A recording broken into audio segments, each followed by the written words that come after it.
Welcome and hola to the final race of this weekend on Cloud Sports with the León Cupra Eurocup online. In case you missed the semi-finals yesterday, better look them up because we had amazing races and of course some great fights. For today, it's once again me, Renee, Girona Butler, and in the commentary booth, just to the right of me, it's Lee Demon Smith. Hey Lee. Hey, how you doing, guys? Yeah, some absolutely fantastic qualifying yesterday. Miguel, obviously Balestra, the big favourite coming into this one. I looked at, obviously, the second semi-final. He blew away the times of both semi-finals by at least half a second, so he's a massive favourite coming into this. And obviously won his heat as well. That's true. He was the pole setter on the semi-final A. Lost it early on, but got it back from Kwitniewski during the race. Second semi-final, yeah, the times have been a bit off. It was not as fast as the first semi-final, but currently all drivers are in the drivers' briefing because they, of course, they have to know about all the rules. Once again, being reminded of what not to do. We saw someone yesterday crashing into someone else on the start-finish line at the last lap. So this is not Formula 1, so we don't do that. We don't crash into people while the safety car is on. Oh, so on point with that one. So on point. Just happened literally. But we're back in Spain. We're back on the Catalunya GP racetrack, which means 3 sectors on that track. Great curves like the car or the chicane RACC. I'm pretty sure we will see some action there. Once again, yesterday we had a car on 2 wheels. That was Borges versus Lopez in semi-final A, in case you missed that. Currently no one on the track because, as I said, everyone is in the driver's briefing. But we can quickly go through drivers qualified for the final. So first of all, semi-final A and B, 30 drivers per semi-final, top 15 go through to the final. So we have another 30 today. But also, the final is a bit different compared to yesterday because we have 20 minutes of qualification, then the first race, and instead of finishing there, there's a second race, but the first, the top 10 of race 1 will be starting in reversed order. I mean, that could change quite a lot, right? Yeah, definitely. Obviously, looking at the points, and more importantly for us, we're going to get to see overtaking. That's the best part. That's what people want to see. Obviously, we were very fortunate with it in this first semi-final with Balestra falling behind and having a full-on battle with Christian Kwitniewski. I'm going to butcher his name so many times today. Apologize for that in advance to all Polish viewers that may be out there. Their Polish name is a little tricky for me. I think it's Polish. It's not Russian. It's Polish, isn't it? I'm pretty certain of that. Yeah, the former champion, obviously, of last year, wasn't he? He's from the Czech Republic, is he? It could be. I'm just saying. Oh, you don't know? I'm assuming it's Polish. But either way, which is ironic since the race director is saying anyone doesn't understand Spanish. I guess maybe he does, since the vast field is Spanish. I'm interested to see how the other racers that were further down the field will handle it. Obviously, the 3rd, 4th, 5th places, etc. João Borges, remember, had a very good start in the first semi-final. 3rd place, lost that position, of course, in the end, giving it up, finishing 4th there. And then more importantly, looking towards, obviously, the second semi-final, how they're going to compete within there. There was a number of high qualifying times in there that was certainly qualifying there. So I think it's going to make, certainly the opening 10 field, as you say, it's going to get shuffled around. It's going to make it very competitive. Will be tough for everyone besides Balestra, maybe, if he puts up another dominant performance like he did in season 1. But this time, numbers on the car are a bit different, in case you learned it yesterday. Yesterday, the numbers were given down to the leaderboard, like the hot lap leaderboard. So Balestra had the number 1, if I'm not mistaken, and Kwitniewski had the 4. But today, they got the number based on semi-final. Means whoever won the first semi-final, semi-final A, is racing with the 1. That's currently Miguel Balestra. And the number 2 is up to the guy that won semi-final B. So don't get that mixed up. Might be important to know throughout the race, but basically we don't care about semifinals anymore. We don't care about what happened yesterday because unlike season 1, there are no points for the semifinal. The only thing that counts are the 2 races today here on the first of 7 spots of this championship. Yeah, absolutely. So we'll see how they'll be able to compete. They're just out practicing at the moment. The last couple of moments before we get into qualifying. It's going to be a 20-minute qualifying session as well. So it'll be good to see really who is going to set the pace. I believe that pace is coming up shortly. We're just waiting for the final 2 drivers to get in there. Daniel Bull has just joined in. So once the field is completely filled out, it does mean obviously Pepo de la Heras. Now, my Spanish director that's probably controlling this is probably keeling over laughing at my Spanish, but we're trying to get the pronunciations as best as we can. He's going to be starting up number 4 because obviously he did finish in 2nd place in the second semis. So he's going to be one to watch alongside, obviously, Kvitsniewski. I believe they're going to be the ones that are fighting. One person I don't see in here at the moment is Wisniewski, who definitely finished in the top 10. So I guess we're waiting for him. Yeah, Nikodem currently not in the lineup, but I think we should have a quick look at the tracks. If the director could bring us onto Miguel Ballesta's car. Right now, we could have a quick look at the track because he's just waiting for another hot lap. But now he just started to roll. Please finish the lap. But here we go. So that's the chicane RACC going down to Turismo-Catalunya. So the last corner where you bring all the speed up the start-finish straight. It's a very important moment. You want to bring momentum onto that straight, and then going down like all the way up to last gear, full speed. For the total curves, that's 1 and 2, so that's a right-hander leading into a slightly softer left-hander and setting you up for a 180-degree right-hander. That's what you see up next. It's a Bolafio, if I'm not mistaken, so a very long right-hander. There's a lot of space. You can take some different lines, and we might see people setting up their overtaking here for the next turn. That's turn number 4 here. Where you carry on a lot of speed, but you also can do a move on the outside. We saw that already, especially since turn number 5 leads into a dropping down left-hander.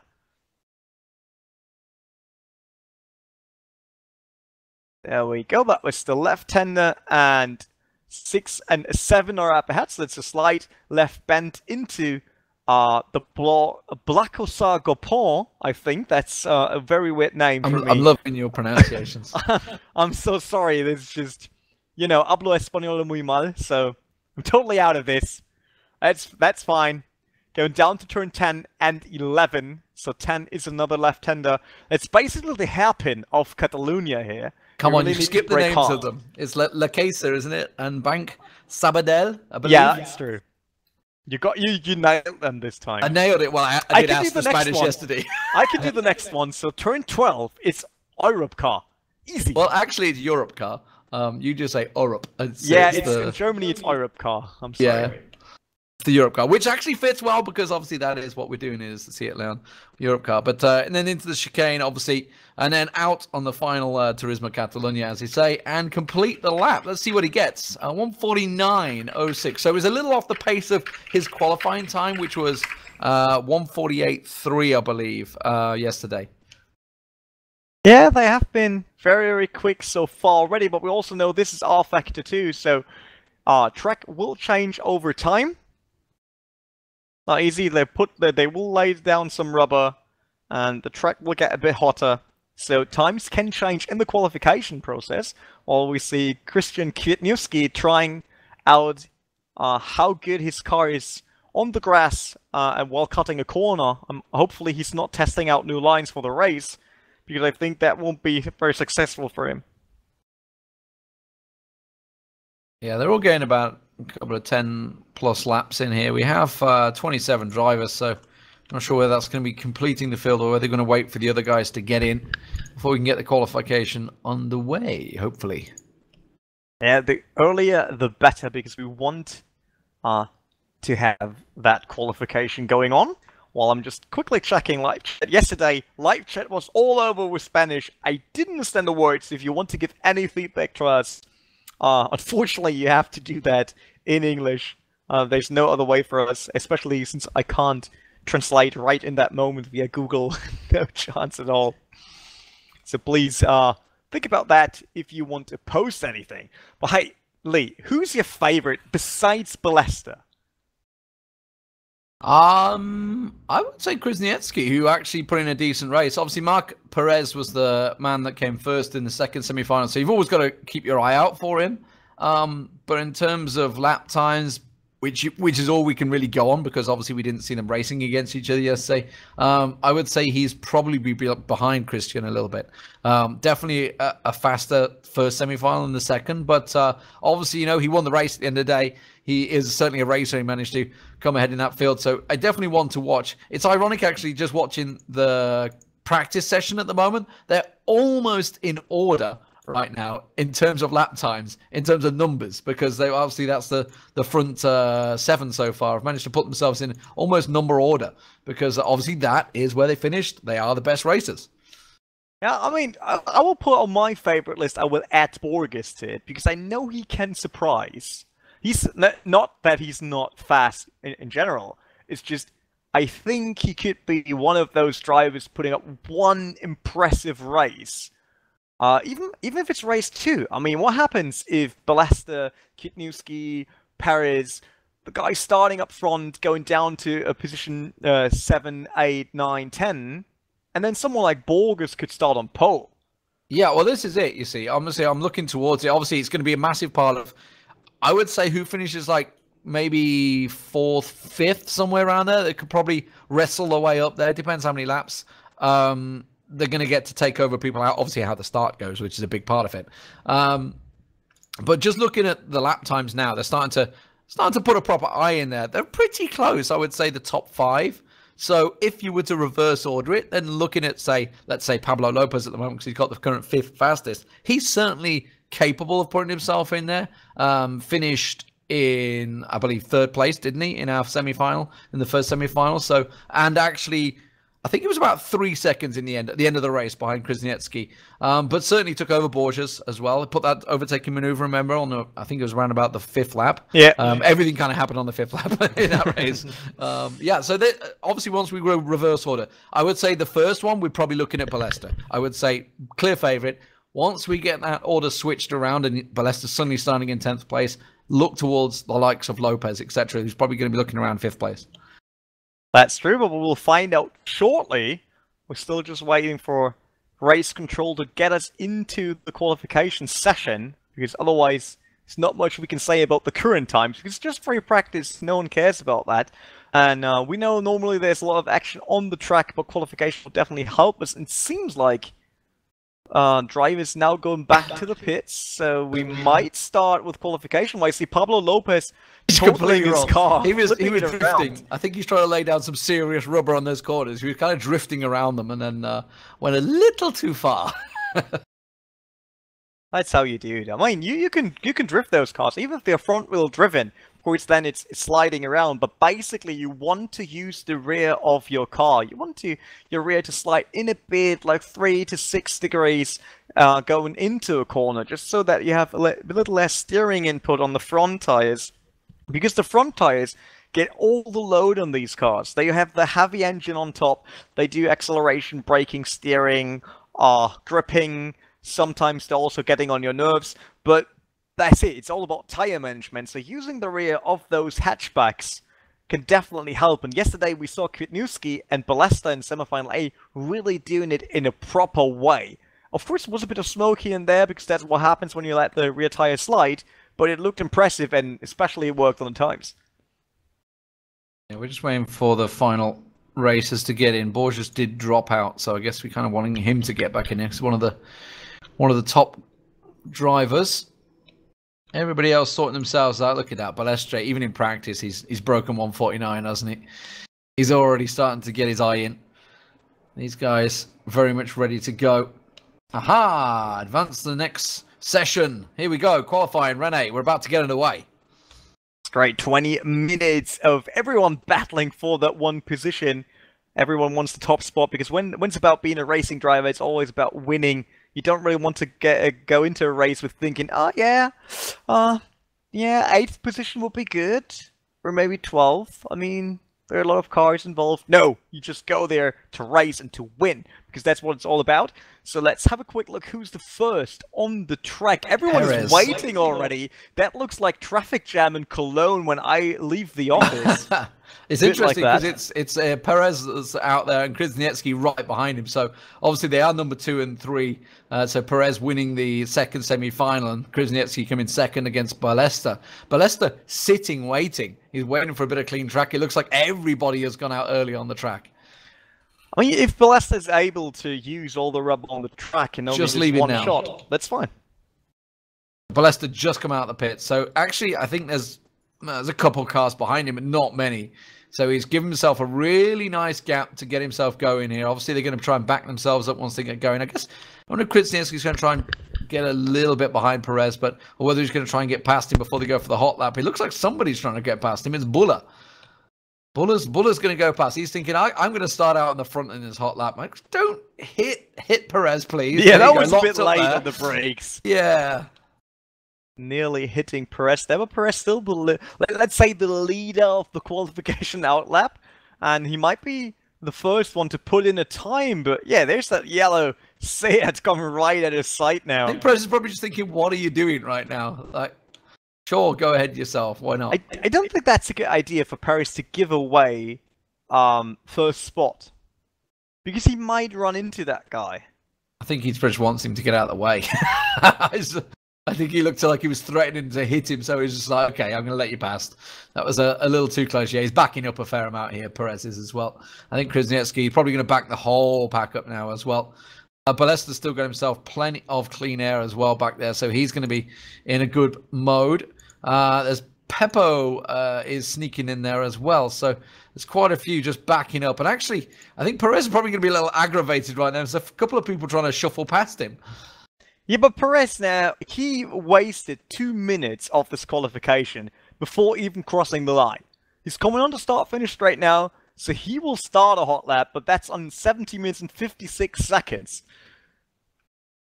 It's quite a bit of time already. Yeah, Krasniqi's got behind him as well. A lot of space, so they're in good position. So no complaints, I don't think, in qualifying so far. There is San Andreas behind Perez, a little close for my liking, I would say, certainly qualifying. He's got to be careful he doesn't knock into each other. Perez obviously had a pretty good finish as well in the first semi-final. Second semi-final, sorry, I should say. Number 6, finished in 3rd in that. So definitely one to watch.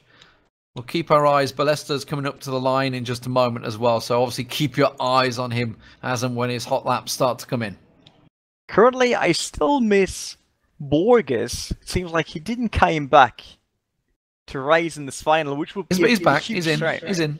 He is in? Yeah, down the bottom, number 28. Oh, yeah, it was scrolling down. There he is. That's great to see.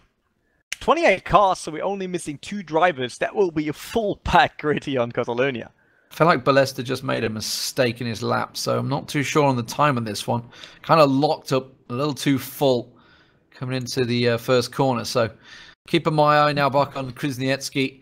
Obviously, he's going to be one to watch throughout this one. They are a little close to Juan Gerardo, I believe, who's in between him and Perez. Got to be careful he doesn't get in the way. Currently, fastest first sector was done by Ballester. 32.1. There's a 32.2 for Kwitniewski. So maybe that lockup, maybe it was just, he meant it exactly what he was doing. Knew how to take that one, I don't know. It looked like a full 4-wheel lockup to me, but here goes the first times. It is Buller, there is Perez, a 149, just inside. So Krasniqi just ahead of him, there we go, on 126. I just need to see Ballester here. He didn't cross Sector 2 yet, so it's a 40.5 for Kwitniewski. But a 40.3 now for Ballester, so it looks like really good for Ballester on the first shot already. He's in Sector 3 now, off the tracks, close to finishing his first attempt here at the qualification one. We have still 15 minutes to go. I think it's going to be our first 148. I think Ballester's... I wouldn't be surprised if it's him that sets it. I think he's going to be the first man to just cut inside 148s. Yeah, that looks like a proper lap now. He really did a good job there on Sector 3, crossing the line now, and it's a 148.6. That is a fast time compared to everyone else. That's a full half a second ahead of Krasniqi in second. That's just really throwing down the marker there, Ballester. He's just going to try and sit in the pits now, pick his time to see when he can come out next time. Like, even Kwitniewski is down by 0.4 of a second already. That is like just found his clean track already. He's coming straight back out. He wants to go. I think he did a 1:48.3, didn't he, in qualifying yesterday? I think that was his fastest. So we'll see whether he can get there. Now, Krasniewski did get in 1:48. I think he was 1:48.7. Perez, I also saw in there 1:48.8. I think he got yesterday. So they're certainly capable of it. It wasn't the best of laps for them to begin with. Just getting their eyes in, and I guess getting the sight up. Now it's full focus time. Just inside 15 minutes remaining on qualifying. Yeah, but there's still a lot of time to go, and we know that the track will change. So Balesta could probably be a lot faster than that was. See Christian Kwitniewski once again testing the off-road quality of that Seat León Cupra Eurocup car. That's actually a pretty long name, I just realized. Maybe they should think about a new one. Just Seat race car. That's it. Just sort of shorten your name. Looking down actually at the times now, Carlos finished, I think it's 5th, wasn't it, in the race yesterday in the semi-final. He's down in 16th. So there's a couple of guys, same as Pablo Lopez, also way down in 12th place, that obviously put in good races yesterday in the semi-finals that have not really got a decent lap time set out yet. So they're going to be the ones to pressure. Look at Juan Gerardo. He was actually between Perez and Krasniewski. It seems to have benefited him. He's now 8th place at the moment. Obviously finished 15th in the semi-finals yesterday, in the second semi-finals. But he's in 8th place currently with the fastest, inside the 150 range. That looks pretty impressive there, but I'm not sure.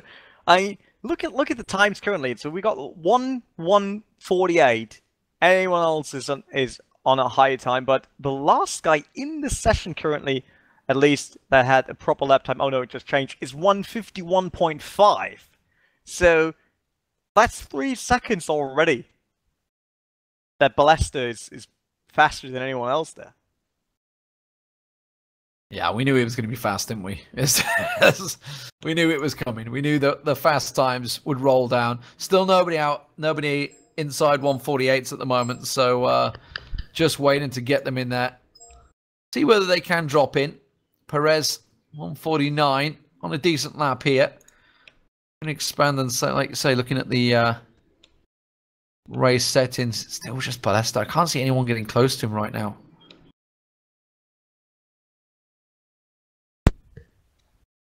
Try to find someone that got some decent times in the sectors at least. Maybe there's someone that has fast seconds, but he can't really connect them to a proper lap that could be close to Balesta, because I still think Kwitniewski should be able to do so. But right now, there's still 0.4 of a second between them.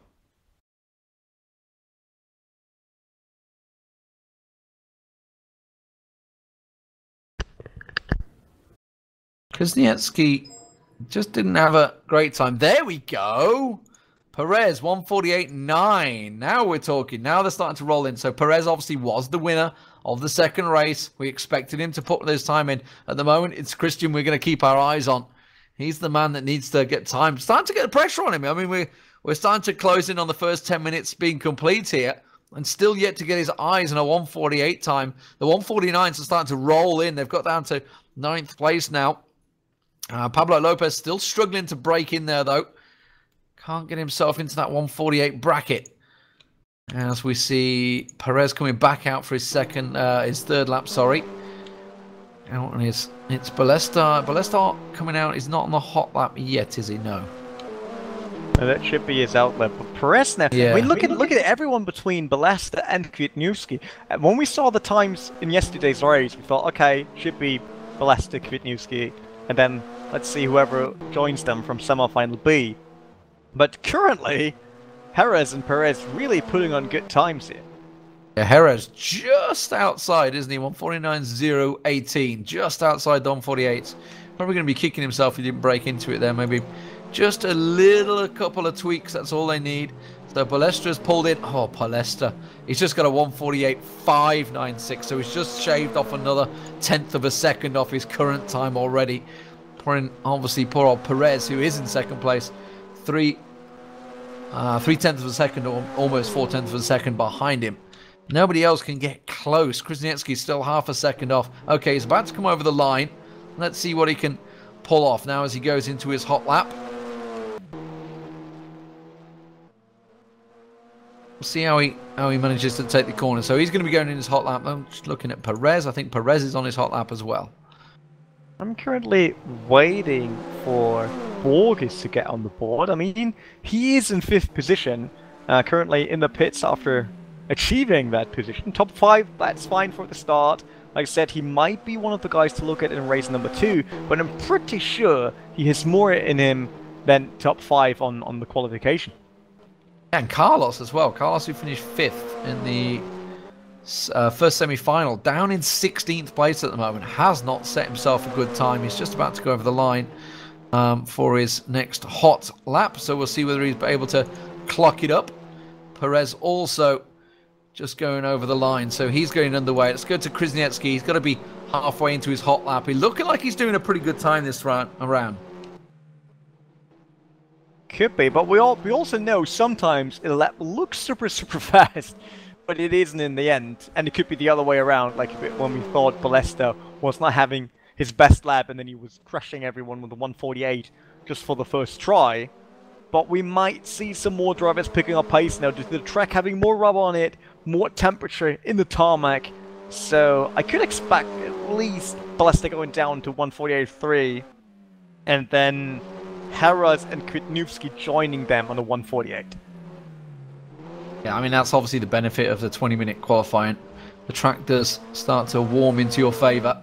So, Krasniqski, okay, about to come over the line. Let's see what he's managed to clock up this time around. Has he broke into the 148s? Yes, 148.8. There we go. It looked like a good lap, and he's finally got himself into 2nd place. He's going to be happy with that. Couldn't quite take down Balesta, but I'm not too sure anyone's going to be quite capable of doing that. Where did Perez finish? So he must have done a lap. He must have completed, or was he? No, he was behind. So Perez is still on his hot lap at the moment. So we'll see how he comes in. He's just behind Borja as well. So he's getting a benefit at the moment of basically having a guiding line effectively. No, Borges he's give up. He's pulled out the side. So Perez coming into the final few corners in just a moment. Yeah, Borges also close to finishing another lap. That might be. No, he just pulled off. He just pulled off. Borges pulled out of the way for Perez, yeah. Oh, damn that. So he's pulled out of it, yep. So Perez, let's see what he gets. He's on 148.9 at the moment, 148.86. He goes ahead of Krasniqski. So he's just managed to get himself back into 2nd place. So definitely the track is warming. It's starting to warm into the favours. The drivers are warming up. They're getting themselves going. Balesta a little bit sideways on that one, but it seemed like he held it well. He's on a hot lap as well. Yeah, Balesta, I mean, this guy never gives up. Even if he has pole position, he always tries to put up another good time to show us guys that, hey, there's more in this car and he can do way better than that. But Perez with a 148.8, Kwitnewski with a 148.8 as well. We talked about that already, that the more rubber and temperature the track gets, the faster the guys will go. But Heras, I mean, he has to do something, but he's still sitting in the pits. So Carlos has finally got himself up below 150, which he's been struggling with. He's down in 11th now still. That's where you'd expect them. Obviously, they finished 5th, 6th. You know, they're going to be 10th, 11th. That's the positions they're going to be dropping into. So he's finally managed to drop into his position. It's really interesting. Look at the number order. Borges is the only man that's kind of out of order right now. Just looked at David Pino. He was on 2 wheels for a moment coming around the corner there. 148.596. So Balesta not able to beat his current time in that lap. But yeah, it's literally 1, 2, 3, 4, and then David Pina comes in. He was 10th place, obviously finished 5th in his race in the semi-finals, the 2nd semi-final, so he's a little out of spec at the moment, putting a decent lap time, see if anyone else can shake it up. Yeah, seeing someone like Pina joining them in the top 5, that's something I really like. Because we want to mix up things, we want to see some more driver names up there, and we want to see people struggling. Yeah, Pablo Lopez is well out of position. He's down in 12th at the moment. Obviously finished 3rd in the race yesterday. Whereas you look at Juan Gerardo, who is number 30, because he finished 15th in the 2nd semi-final, got himself up into 10th place. That could be a really pivotal place, remember. Obviously, we're talking about the fact that qualifying will flip the front 10. So if, in the current standings, he could be starting on pole position in the 2nd race at the moment. Yeah, but you don't really want to plan race number 1 according to how could I place on race number 2 No, on the exactly, starting yeah. grid. Everyone needs to gain some points here on the first race of the season. I mean, that's how you start. We know it's not over after race 1. It's still open to everyone. But There's a long, let's long be way honest, to go. yeah, a good start doesn't hurt. Indeed, indeed. And at the moment, Ballesta's going to be happy. He's back out on track, as is Perez and just about everyone so far. Looking down, the lowest times at the moment are 1:51.496. So obviously, if you're sat at home thinking, I can do better than these guys, well, can you? Can you do better than that? That is the slowest driver on the track right now. Obviously, only a couple of seconds between these guys as it stands. Yeah, I mean, yesterday I was doing a 1:47.9. Obviously, obviously. Yes. But Cloud Sport decided that's too fast. You can't do that to Ballesta and Kwitniewski. It's not allowed. So, sitting here in the commentaries booth, enjoying the sun in Barcelona. I mean, look at this weather out there. We could travel to the mountains today, Lee. Instead of sitting here and having all that screaming cars around us. Seems like Lee is not really into mountains. Fine. I was just looking No hiking trips with you. That's okay. I was trying to fiddle around in the broadcast in the background, but I couldn't do anything else. But yeah, you just throw it to me and catch me off guard. That's the benefit, obviously. So Kwitniewski just coming back out, so he's unable to break any higher on his race time at the moment, whereas Ballesta is once again throwing out yet another hot lap. Seems to be a bit of a machine, doesn't he? I mean, Kwitniewski will finish another hot lap, but that's it. This is his last attempt. If he wants to join Ballesta for the top row and kick out Perez, then he needs to do it right now. There's no other chance.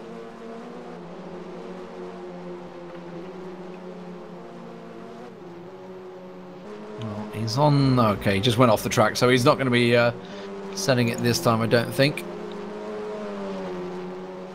De La Harris up there. Let's see if he can't break in. Can't seem to get inside 1:48 at the moment. I gotta be honest, well, what, if I've got 2 minutes 30 left in qualifying here, I expected to see more 1:48s. I expected the times to start tumbling towards the end here. We'll see whether he's able to go over the line right now. No, can't better his time, so he's kind of out of time almost. He's going to have to come shooting out the pits if he wants to get a quick lap in there before the final flag. Counts now. Once again, the final countdown. We had that yesterday already. We should bring in more music to the stream. We should have that. Those moments. Or we just start What, the final countdown? Yeah. You Get could your just roper on. Oh, Ballesta, oh my word. A 1:48.508, so he's just topped his own time once again. His times continue to tumble. Nobody else is able to get close to him right now, so he looks like he has pole very much in the bag, unless we see some massive, massive surprise towards the end here. Perez looks like he's just winding himself up for his next hot lap. He's not on the pace just yet. Kwitniewski's just about to go over the line, so he's just starting a hot lap, I believe, unless he's just had a disaster of a lap. He's timed himself perfectly, so he's got 1:20 on the clock still, so he's going to be able to get to go over the line. So we'll keep an eye whether he can improve his position, currently starting in 3rd place. Yeah, Kwitniewski has another chance here. I thought it was a normal... I was checking him. That was a normal outlap, but... a bit of understeer already in that right-hander, was a bit going over the front axle instead of sticking to the inside onto the apex. And the curbs, once again, that was actually a pretty good one. Not really touching the curbs, but close enough to cut down that corner by a meter at least. Who else is on the run? Borges just crossing the line, so he has a chance for another fast lap in case his tires are good enough, because we know you use the tires up a lot on this track. You're eating them more or less. It's basically like Demon looks when he goes to get Huxon. Wow. Bit like that. Wow, that's how I look, is it? Go looking for my meat. I mean, there's a Haxon house right down on the Rhine where I am, so, you know, I can go there anytime. It's all good. I can get my Haxon, but let's see if anyone is able to break the times. I'm not too sure. I got to be honest. I think Ballesta has this one very much in the bag. Kwitniewski's on a flyer. Obviously, everybody's on their hot laps now. Their last lap's out. The last hurrahs. Do you see anybody else breaking into this top 3? I'm not sure. I would love to see Borges.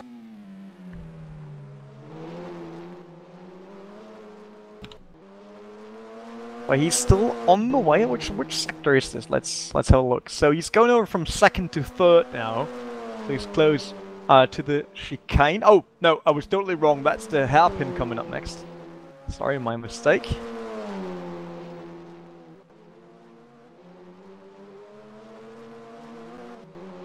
Oh, but before finishing this, give me a second. I will just leave the commentary's movements up to you. Okay, I can do that. Check all the lads' lap times. Well, I mean, Perez is about to come into his final finish. Kvitniewski, I'm going to absolutely ruin this guy's name. I apologize, Christian, in advance. I can handle Christian, that's easy. Didn't manage to improve his time. Perez is coming up to the line right now, so qualifying is over. They're just waiting to see if he can improve his time. It doesn't look like it, no. So he can get in there. Pepo now down to De La Haras. See if he can get inside the 148s along with Borges. Both of them. Oh, Borges. Somebody. Okay, he's finished. He went over the line. He couldn't finish it. So it's down to De La Haras and Carlos. These are the last two. Look like they're out on the track. I think Fran Castano is down there as well. So Pepo, he finished 2nd place in the 2nd semi-finals. Let's see if he can break inside 148s. It's his last hurrah, his last chance to improve his position. He's going to be starting in 4th place on the grid as it stands. Didn't take the greatest of corners there. A little bit too bumpy for my liking. And I think for his as well. And I think he realizes he's probably not going to get it. So let's have a look. Down to 13th is inside 150. And no, he didn't improve his time. So that was all he could do. And Carlos down in 9th place as well. So he finally got himself up there a little better. So final grid positions are done. And I think it's safe to say it's pretty close to what we expected, Rene. I mean, that was a good run by Harris in the last one. I know that the chicane, the problem is if it gets that bumpy, you lose a bit of grip, your tires starting to slip, but yeah, still not fast enough. It just shows the true skill of this whole grid. Everyone is so close. I mean, we're now down to, what is this, like 2.9 seconds from 1st to 27th position. Yeah, that's pretty impressive. But I want to know if anyone's going to have a start. Obviously, we saw yesterday in the semi-final a poor start from Ballesta. He can't afford to do that again. It took him 5 laps till he finally got back in position into 1st place, and obviously then he ran away with it. But he's got to be careful about that start, and I'm pretty sure that's going to be very much in his front of his mind at the start of this race. Yeah, I mean, unfortunately we didn't saw what happened on the start. There was so much going on, and I was pretty sure Ballesta was still in the lead, but it was actually Kvitniewski going in to turn 2 already as the leader, so Ballesta had... Oh, he just bogged down. Yeah, he had quite some wheel spin. He just bogged himself down, yeah. Was that because he didn't manage his tires on the outlap, or was it really like over-reffing on the grid? Yeah, but I don't know. I mean, either way, Kvitniewski was away much faster. And honestly, Ballesta had to defend. He almost went down to 3rd place. It was that poor a start. So it's definitely something he's going to have to keep his eye on. They're in the outlaps right now. So obviously the race is in warm-up mode. So they're just going to get themselves lined up on the grid and then do a warm-up lap. And we'll be good to go. So it's great to see, honestly, from my perspective, that the semi-finals positioning has actually proved itself to be perfect. Like looking down the grid numbers, really, there's only a couple that are slightly out of place in terms of numbers. Obviously, if you're looking at the numbers, Rene obviously pointed to earlier, the numbers on top of the cars is 1, 3, 5, 7, etc., etc. is 1st, 2nd, 3rd, 4th, 5th in the 1st semi-final. Number 2, 4, basically odds is 1st semi-finals, evens is 2nd semi-final. So you kind of know where they finished in them semi-finals, even if you don't know, obviously, the positions right now. And it's actually kind of bled that way into qualifying, almost perfectly. Yeah, I mean, it's nice that they did this, that they are setting up like the numbers on the car. Yeah. But yeah, that's not what we want to see in the race. I still wait for that one driver totally surprising Nobody wants a procession. Nobody wants a procession, that's for sure. Yeah. I mean, they still need to advance one session. This is warm-up session, so it's not the race nor the warm-up lap yet. Well, that's why Balesta's actually fighting in the group, practicing a bit of side-by-side driving, seeing how it works. He normally does not need to worry about that while we see someone spinning in the background already, but this is warm-up, so he got lucky there. But because the only overtaking Balesta did in yesterday's semifinal A was actually overtaking Kwitniewski for the lead. That's it. Yeah, I mean, he was all over his bumper for 5 laps before he did it, and there we go. Just puts Lopez down and then pulls to the side while San Andreas, etc., compiling past. I'm excited to see how Juan Gerardo did. Obviously had a pretty good qualifying. He's down in 13th place, so not expected to be a contender for the first couple of podium finishes, but the fact that he finished 15th and he's got a really good qualifying time shows he has actually got it in. Look at Balesta. I don't know if you saw that on screen, but Balesta was doing a check of the starting procedure. Was he laying down tarmac? Laying down rubber on the spot? Yeah, he was testing already. Like after yesterday, he's like, man, I can't do that again. Oh yeah, I see him now. He's doing it again, yeah. All shirts and pants are sweated through, so this time I need to have a clean start. The lucky pants are on. He's ready to go.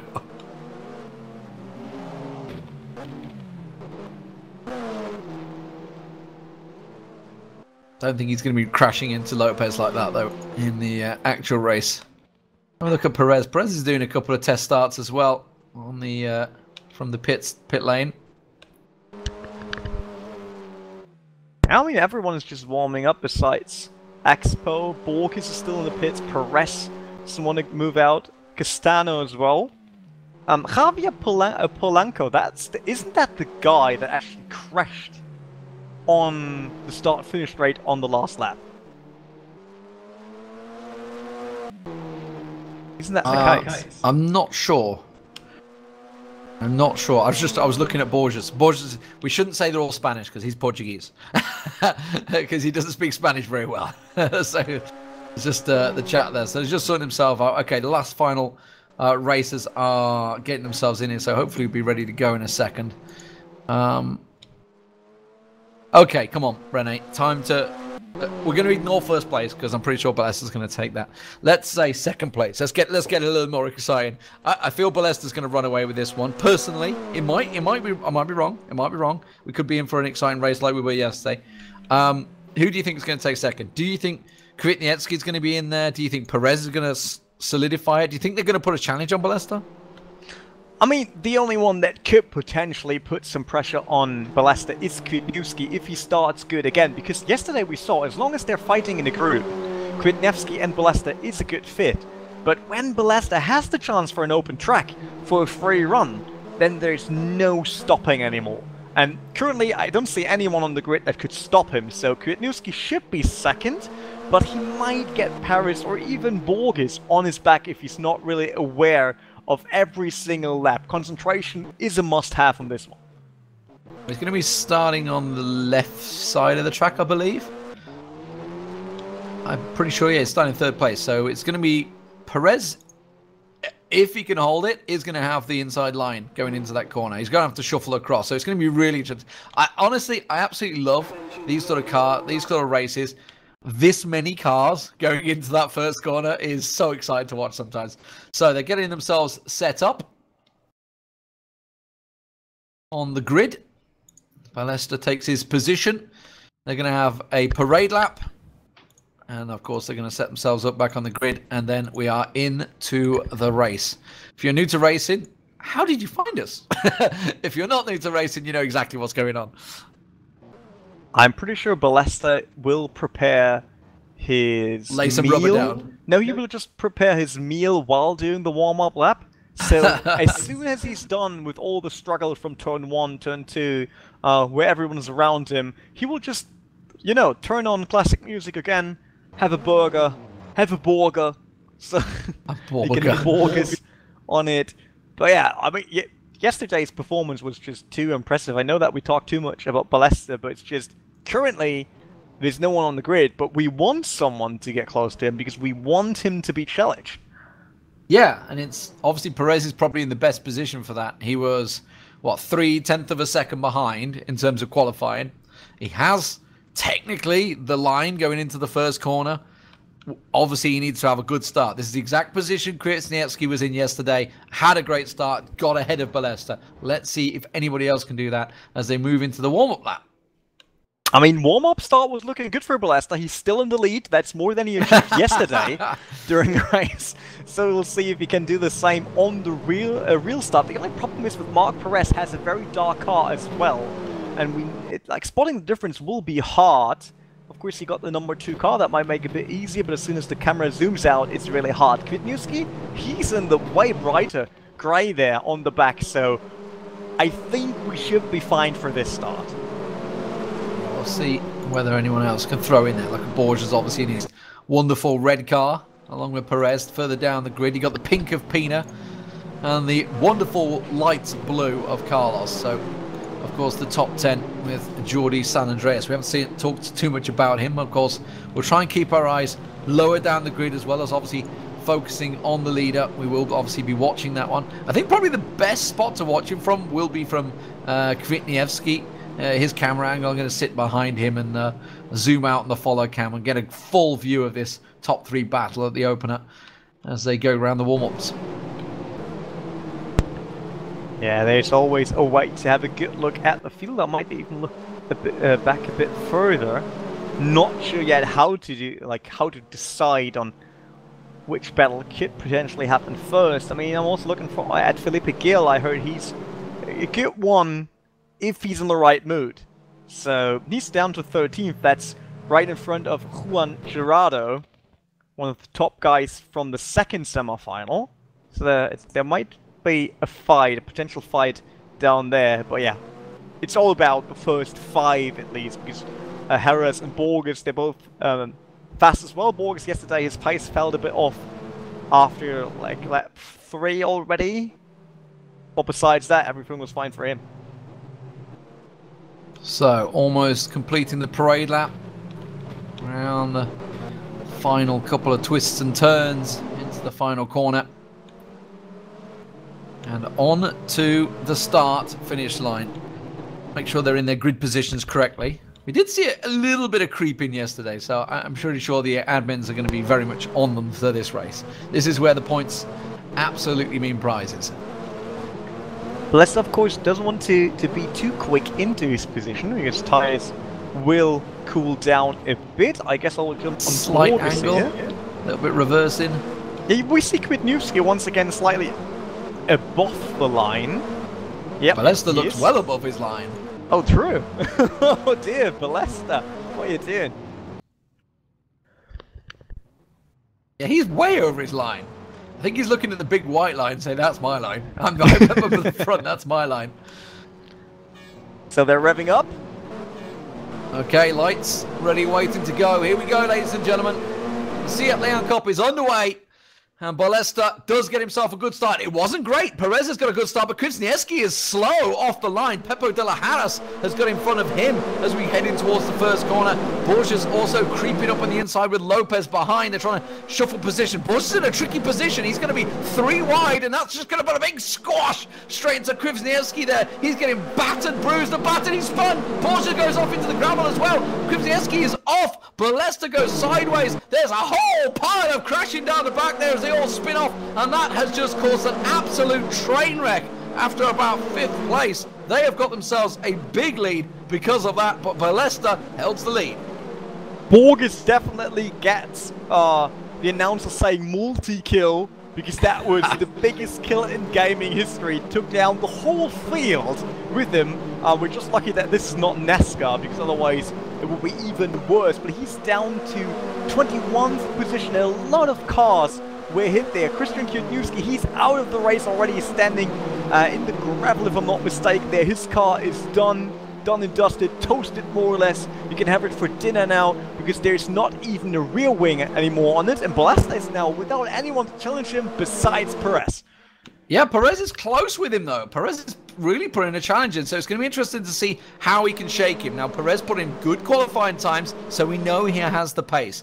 But Balesta, we've got to be careful. He doesn't get into that hot lap mode effectively. Just start to get into the free track hot lap mode. We'll see whether he can just blast it away. At the moment, Perez is going to stick with him. But already there's a massive gap starting to feel between De La Harras de la Haras. I get his name completely right eventually. And obviously, so basically second and third place, pulling ahead from the pack. Lopez also fell back a little bit. But Carlos, I was talking about him in qualifying, wasn't I? Carlos didn't have the greatest qualifying. Was about 9th place, but he's up to 5th place again. This guy seems to deliver off the line. He definitely took advantage of that big mess that Borges and Kwitniewski were creating there in turn 2 and 3, because Borges was spinning all over the place. I had the camera on him and he was going left to right because there was no chance for him to regain control of the car. He was just being bounced with what basically our Factor 2 pinball modification. There was nothing to do for him. He was just a passenger on his own car. But yeah, Carlos definitely has a big advantage coming out of this. Adrian Perez is right on his tail, and it's Jody San Andres on 7th, and Esteban Teles finishing our top 8. But Harris, he was actually able to create a small gap at least between him and Pablo Lopez, who should be one of the faster guys here, while we see Ballesta once again leaving all the other competitors in the dust already. There is 0.8 of a second in between him and Perez, and I don't really see Perez coming back from that. No, I think the next challenge really is going to be between Carlos and Lopez. Whether he's going to be able to try and get a taken over him on it or not, I don't know. We'll see whether Carlos can hold steady. Pretty sure Carlos had a pink car yesterday. I'm sure he did. He's in a lovely blue today, though. But either way, as you say, Ballesta, he's pulling away. He's starting to stretch his lead, already almost into a second, and a massive gap forming. 3.4 seconds behind third place. This is becoming disastrous starts. Not what we wanted. We wanted closer racing this from the front grid. But Carlos having to lock up a little bit there as Lopez went a little hard on the brakes, a little harder than he was expecting, which has actually almost brake checked him a touch, and Lopez has got a decent drive coming out of there, so Carlos will hold steady behind him. Let's spin down the field a little, Rene, see if we can find some racing action down there. Yeah, currently I'm still looking at Lopez, because it seems like Expo is now in a position to launch an attack, and it's also Perez just waiting in the back, because Lopez is definitely, like the first Lopez, Pablo Lopez, is blocking off Expo, and there is a chance for ADN to get back to the pack, to start fighting for a top 5 position. That's where Expo is sitting on right now. And once again, it's Pablo Lopez having a bit of better momentum going onto the straight, but it's the inside for Expo. He's trying to dive in there, didn't really manage to get a grip. Same for Lopez. He was sliding with the rear way too much to be fast, but yeah, Adrian needs to be the calm guy now. He needs to wait, because we talked about that yesterday. After 50 to 65% of the race length, they will get hit by tire wear, and what they do right now eats the tires tremendously. Yeah, and you should keep your eye on Perez as well, who's just behind those two. While they're battling it out, he's keeping a keen eye on any advantage he can just sneak up the inside if they try and defend a little too deep. And just behind him as well, Jordi San Andreas was behind Teles. He's just made a bit of a mistake and fallen back a bit there. There's Perez slinging a move in on Carlos, almost just sort of saying, yeah, I am still here. Don't be too overzealous in these moves as he tries to push on the corners. Position 14 and 15 very close together. That's Antonio Sanchez on 14th with Jose Miguel Rosillo on 15th position there. He was trying to look into the attack on that hairpin. Showed himself in the rear view mirror clearly, but didn't went for that move. He thought, like, that's not what you want to dive in. That hairpin is really, really risky to make a move, especially if you're not that close. But now on the chicane, he actually gets blocked a bit by Sanchez. Sanchez seems to be very slow there, trying to be more on the safe side to get his car through there. Perez had a good first corner there, coming out of the start-finish straight. Keeping his eye on Carlos, just ahead of him. Still sticking with them. No mistakes being made by these guys just yet. Got to keep your eye on whether they're going to sling it out a little too wide. Jordi San Andreas has fell well back off Esteban Teles now. He was right up behind him for a while there, but it seems like that battle is very much done and dusted. Daniel Buller, the man we were focusing on in qualifying right at the beginning, he's up in 9th place right now. 22nd is finish obviously was, what's that mean? That means 11th place, wasn't it, in the second semi-final? So he's doing pretty well here in the semi-finals. Felipe Gil, the one you were talking about earlier on, did finish in 4th place in the second semi-finals. He's way down in 10th at the moment and not looking like he's going to improve his position. Actually, Juan Gerardo is actually closer behind him than anything else, so he's got to be careful of a bit of a move there in the next couple of laps.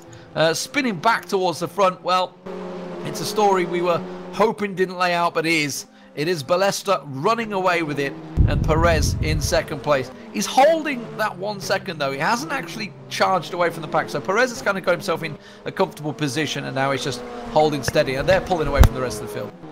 Yeah, Ballesta might manage his pace. He might not just go for 100% because he know he got this thing under control. As long as he's not doing a mistake, but we all know as soon as, like as a racing driver, as soon as you start to not go for your best lap anymore, you might lose concentration. You might do that one mistake you try to avoid with not going up to the limit, but racing is all about being on the limit, so that might be a bit easier, but I guess that Ballesta has enough experience to do moves like that.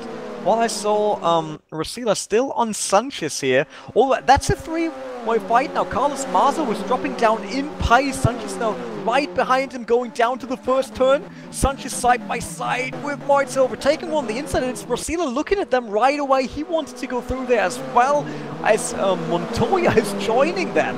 It really sees that Maza has a problem with his car. He might shift it up, shift it down too early, damage his engine maybe, because he's really dropping in pace. We see Sanchez like blasting away from that violet pink, or however you want to name that color car there, and Rosillo and Montoya just lining up there to make the next move. It was purple, I think it's whatever you want to call it. The word I was looking for. I don't know where you were going with that one. Yeah, violet pink. I mean, violet was probably close, but yeah, big bright purple car. My girlfriend would be delighted with that coloured car, I think, in the Seat León. But he is losing pace, like you say. Losing pace. Rosillo, I think he's going to get the drive here into the corner. Looks like he has the drive. He does indeed. He's going to have the inside line, but he's had to back off a touch, but he should be fine. And then Marzo, he's dropped even further behind. Montoya's gone through as well. This is disastrous. He is... whether he's suffering damage or what, but he's definitely falling behind. In fact, it's complete racing. Polanco's just slung one up the inside on Rosillo, and he's been spun around. Don't know what he was thinking there. Polanco obviously was the victim of the craziness at the end of the semi-final yesterday, but this time it was him throwing the wild move up the inside. Yeah, that was an impressive move, but definitely Marzo is struggling with his cars, not really picking up the pace he had before because he's dropping right through the field. The same for Diego Jimenez. He's now up top. What? Carlos is trying to take over Perez in 6th place, 5th, 6th place battle going on right now. Carlos actually has been taken by Perez because Perez was behind him for a while. So Perez has finally put a move in there. Remember, he was chasing Lopez. Carlos was all over. Expo was all over Lopez. Well, that has gone completely awry, and Perez has moved up to 5th. Yeah, Perez will be happy about that, but there is a big of a gap between him and the rest already. He's 8.7 seconds behind Ballesta, and already nearly 2 seconds, yeah, he is 2 seconds behind Pablo Lopez on 4th position. So it's not easy for him to get back in onto the podium. That's Jordi San Andreas down in 8th place, is trying to put some moves on Tellez as well. They were closer before, and Tellez kind of left a nice gap there, but Jordi San Andreas dropped away, but he's back on his bumper again, isn't he? And they've all benefited from, I believe, one player disconnecting. It was Daniel Antiqueri. He was in there earlier on, so he's dropped down. He's going to be kicking himself to see exactly what happened there. He's going to sling a move up the inside. Jordi, that's a little deep, but he's managed to make it stick. A little bumper car is coming through, but hell, we're in touring cars. Why not? Yeah, I mean, that's why this is cup racing. Everyone on the same car, 330 horsepower in every engine, every hatchback is literally the same, or it is the same. Let's just cut out that word, which is great about cup racing. That's what I want to see. It's only about the driver's skill, but that also means that Perez and Ballesta are basically in a different league compared to anyone else. Yeah, Daniel Buller almost snuck through on Tellez as well after Jordi San Andreas went through there, but Tellez managed to defend that one successfully. Carlos Fedez Expo fell well behind Perez. Now, Perez, it looks like Perez was just being held up because he's now catching on Lopez. He's starting to claw down that time, so he's got 4th place in his sights, which is pretty impressive. We're at the halfway point here. And of course, everybody, like you say, managing the times. Ballesta now 2 seconds ahead of Perez, so he's starting to just keep going. I think De La Haras is very happy where he is. These guys are just holding position. Now Lopez, he needs to be careful. He's in this mindset of just holding position, but Perez, it looks like has something else on his mind. He's starting to claw in the time. Yeah, Perez definitely on the run with the red Seat on the back of Pablo Lopez. And if Pablo Lopez isn't aware of that, then he should be soon. But how can you miss that red in your rearview mirror? Hopefully he won't. Well, Perez, he's got a bit of time to catch up on. Let's look further down the field again. We saw some action, obviously. Bumper cars further. Oh, David down the Penna, track. he's in 15th position, locking on to Antonio Sanchez. We saw him on the being part of the move with Rosillo. Oh, he's got well wide Sanchez. Surely he's got him on the outside. Sanchez may just about recover, but he's going to be a bit quicker. Yeah, he's got the inside line. So Penna's going to see if he can go in the undercut. Nowhere near. Had to back off a little too much. A little too gracious, I feel, for Penna there, actually. Yeah, but look at March, so he's still dropping, and that's the same for Diego Jimenez. He's also gone back to 23rd position, so I definitely think they have taken damage on their Seat León Eurocup cars. Well, I mean, you can tell the damage on some of the ones at the back. I mean, just look at Borgia's car down in 26th. It's a shell. Look at Trezano. It's a shell. Look at Jimenez. It's a shell. There's been some serious bumper cars. Obviously, a lot of these were caught up in that crazy accident where Borgia basically got bumper card around off Krivnietsky, which took him out the race early on. So there's been a lot of action down throughout the field. The only action that's been lacking is at the front, sadly. Yeah, with Krivnietsky dropping out that early, we lost another favourite, and one of the guys that put up a big fight yesterday with Ballesta. And since he is the reigning champion of the Seat León Cupra Eurocup Online of Season 1, he will be not happy at all. I'm pretty sure he's raging right now due to what happened. I think Pena's got Sanchez. I think he's got the inside line. He's definitely got him on the inside line again here. I think he's finally put that move in. He worked it really nicely. Didn't just overbrake, no, Sanchez actually did himself there. Sanchez trying to hold a little too fast on the corner and slid out. But yeah, going back to your point, definitely as the reigning champion going out on the second corner of the first race, that is not going to go down well. Problem was, he wasn't really, like, responsible. It wasn't a fault. He was in the middle. He could he could go left, could go right. He couldn't do anything. Everyone went for it. But yeah, he was the fastest coming out of that three-wide pack. So he was doing a good job through T1 and T2, even with having a driver left and right. But then with just Borges being way too close, Krivnietsky wanted to get back on the proper line because he needed to bring all that momentum out of that turn, so he had to go wide. And yeah, there wasn't enough space. Unfortunately, he spun around, and then it was Borges becoming the pinball and becoming the destroyer of worlds, basically, for the rest of the field. Perez getting a lot closer in 5th place on Lopez now. Starting to close that gap. It's already down a car's length. As soon as they come into this corner, you'll see just how close they are. If actually Lopez made a bit of an error on that corner as well, let's give Perez even more chance to gain on him. There is a rather large gap now. You can see Carlos Fedes Expo. That's who Perez took over just, what, 2 laps ago? Look at the distance he's already made in gaining on Lopez in that space. He is now right on the back of it, and Lopez, he seems to be just in that cruise mode. We were talking about it, you know, these guys are into race pace mode, just sitting at, trying to maintain position. But Perez is not having any of it. Thought about slinging the move up on the inside of Lopez there. Yeah, there could be a potential move, and I definitely want to see Perez trying to get 4th position, because that's one of the fights we're looking forward to. There's not much going on because people just get spread a bit while we see Buller and Philippe Gilles. Gilles seems to get back onto Buller. That's 9th and 10th position. But in the end, we need Perez now to catch Lopez. That would be a great moment. Yeah, absolutely. See whether he can get through. He's got still plenty of time. 4 laps to go. No need to panic in the moves, as it were. Looking back down the field, Buller behind Teles. Julius Andreas has very much stretched his lead there.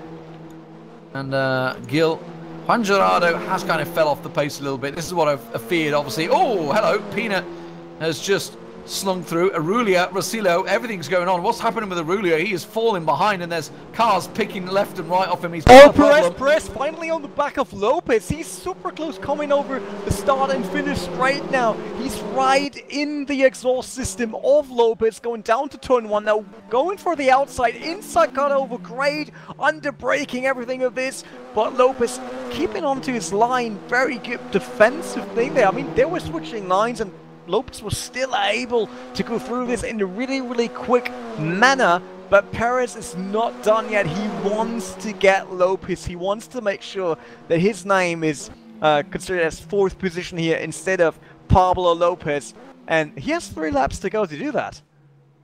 Yeah, absolutely. Like I was saying, he's got plenty of time to do it. He's really putting the pressure down.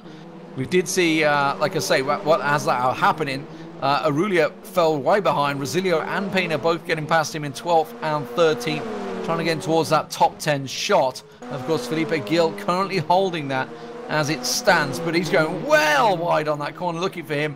Juan Gerardo is miles behind, 5-second difference between the two, but he's just fully locked up in that corner, so maybe tyre wear is becoming a serious issue further down the pack. He's going sideways almost on that corner.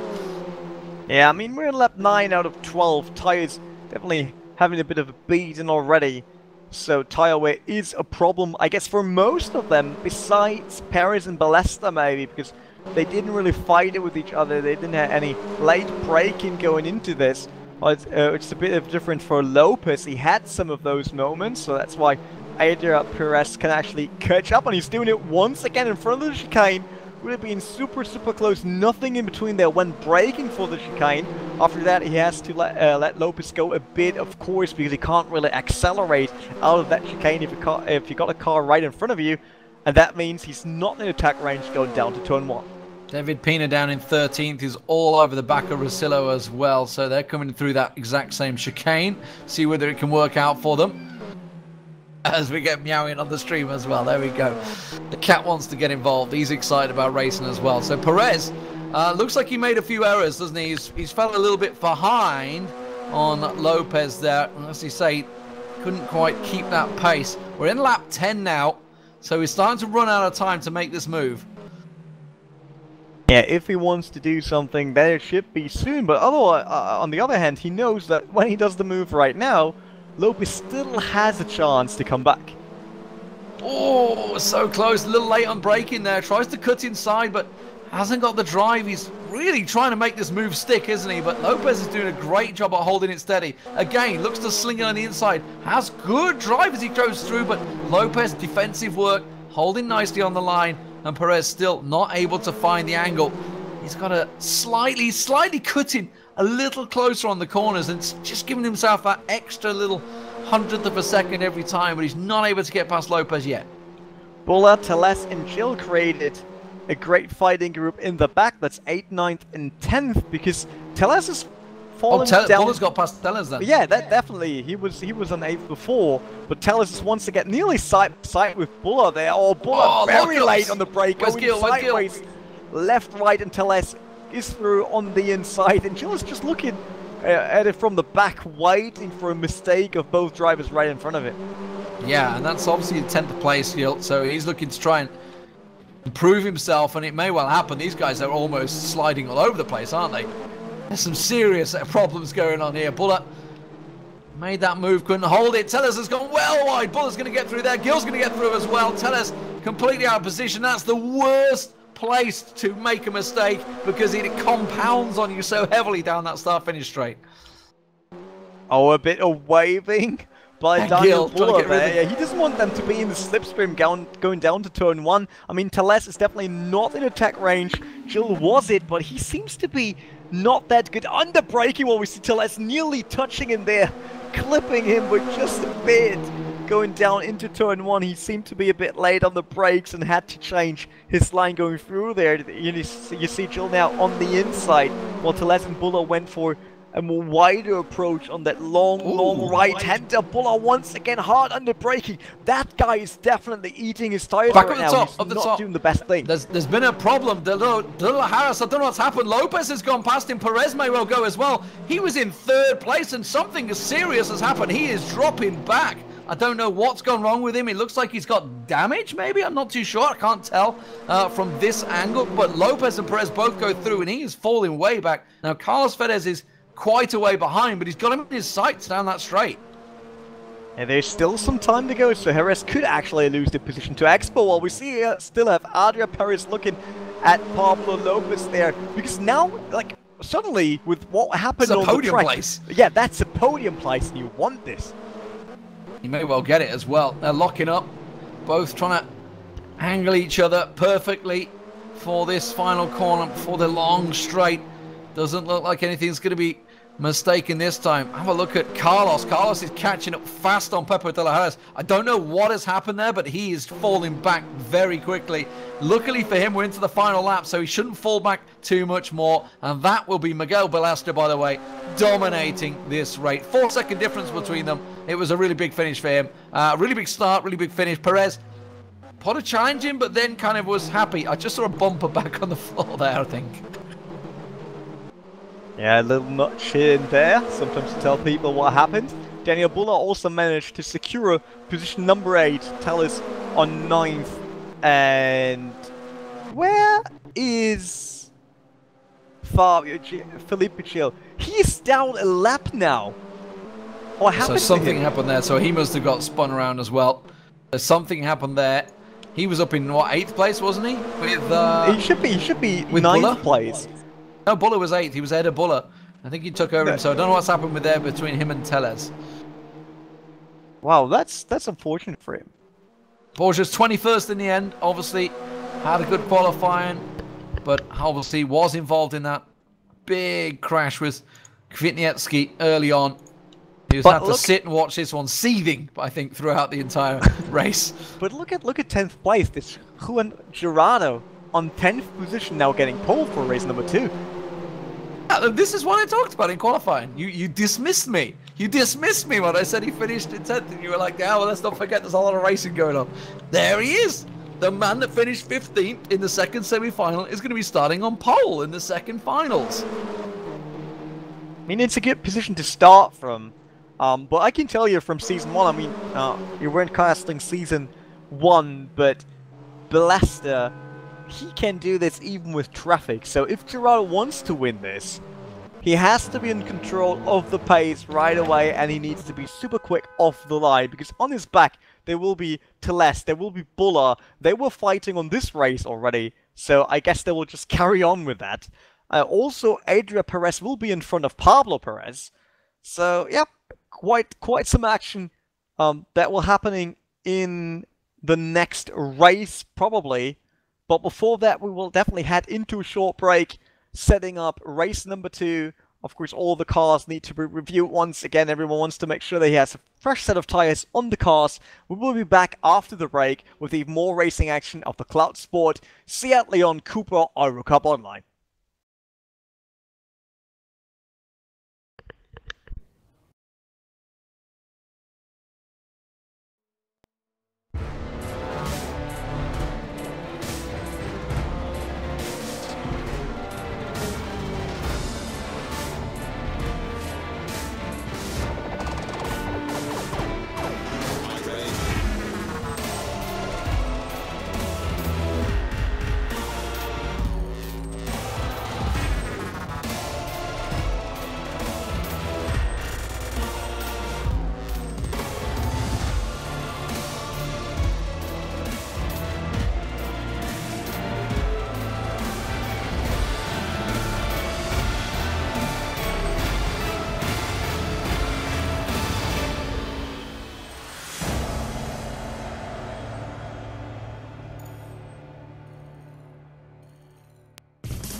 And welcome back, ladies and gentlemen, here at Catalunya, the racetrack in Spain. We're just done with race 1.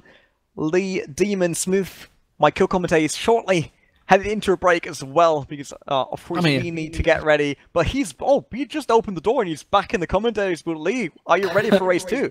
We are. I want to see how it's going to go. I was trying to get clarification on the point system, actually. Well, nobody really gave me a clear answer, because it kind of means a big deal going into the second race, obviously. Maybe you just don't deserve that information. Maybe that is exactly how it is. Yeah, I'm assuming it's standard point system. You need to earn it first. That's how we work over here. You can't just have it. But yeah, race number 2. Gerardo on pole position for this one.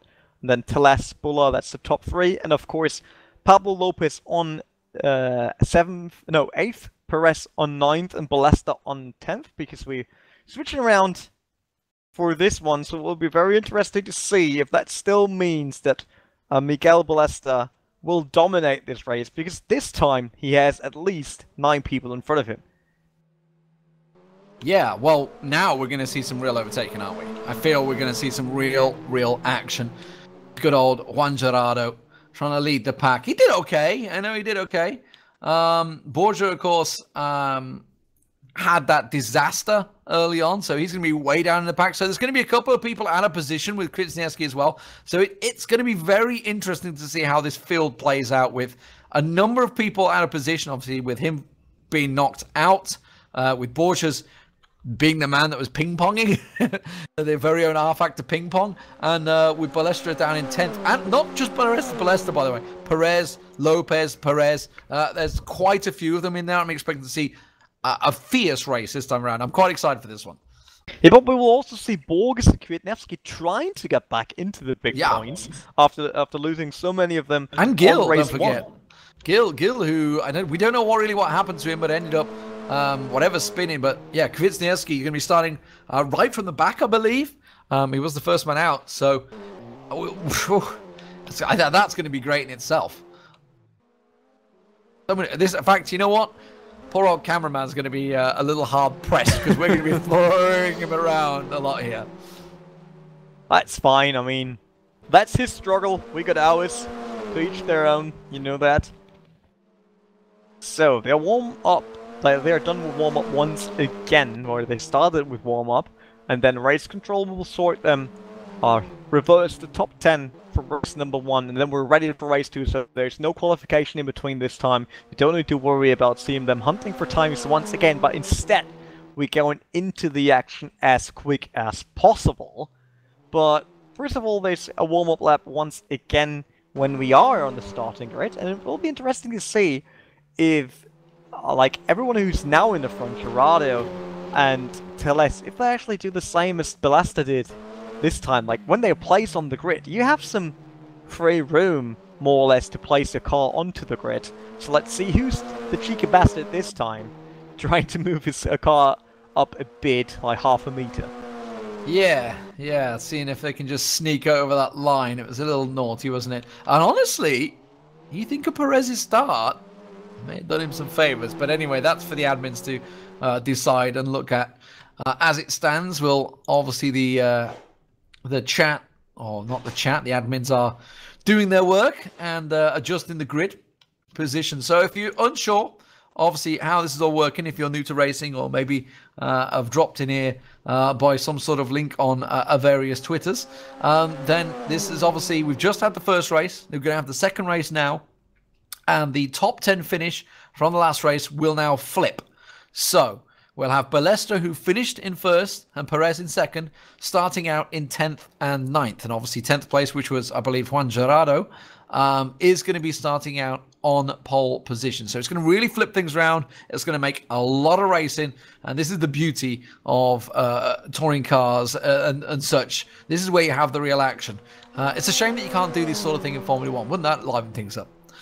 Oh yeah, because they didn't have enough action today at Azerbaijan GP. I'm pretty sure they will. I didn't see what happened. You know, I don't really know what happened. I just saw that Hamilton finished 5th and Vettel was 4th. My God, yeah, it's. I turned around and I was like, what? How did Ricciardo win this? I don't know what happened there. a lot of crazy things. It was basically Borges and Kvitnewski were part of the Azerbaijan race as well. That's how it looked like. They spun off that bad, and he was ping-ponging around that much. He went to Azerbaijan from Catalonia. Yeah, I mean, he could just easily clipped all the walls, and then there we go.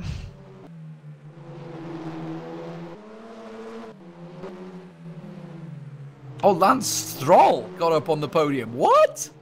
Oh my word. Okay. Yeah, a bit surprising what happened in F1. Let's see if that happens over here in Catalonia as well with the Seat León Cupra Eurocup online for the race 2. I hope the guys will be finished soon. I'm just seeing that they move people in the grid position still. They're done with position 7.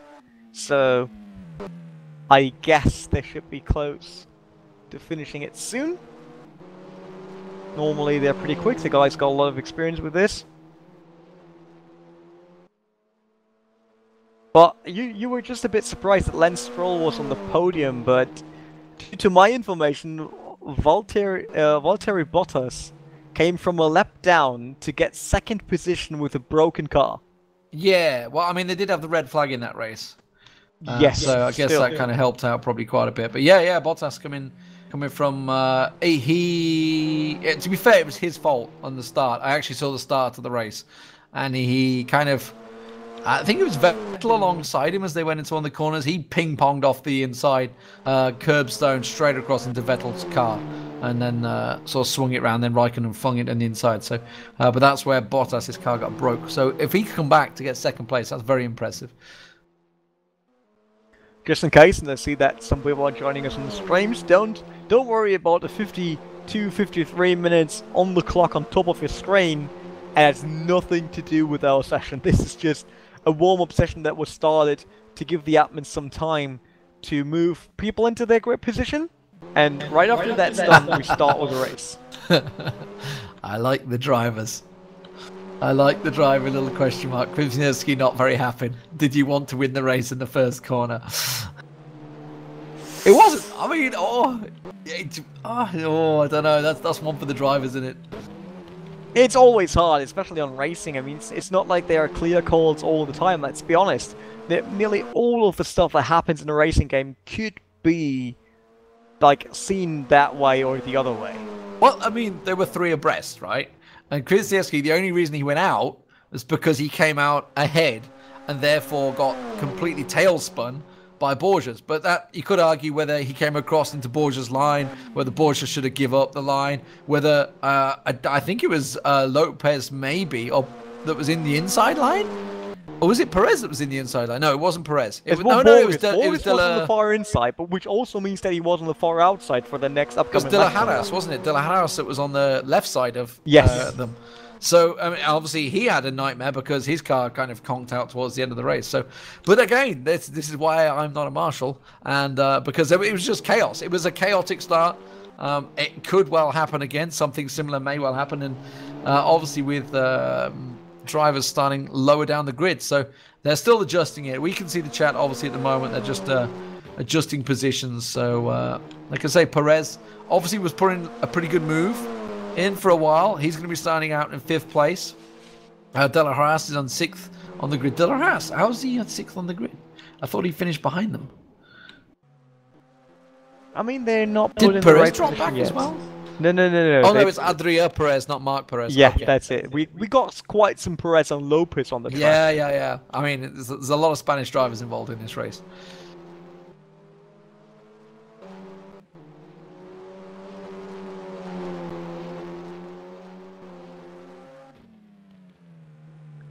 So, Demon, when do you join those guys on the track, man? Like, I know that you now finally started to get into...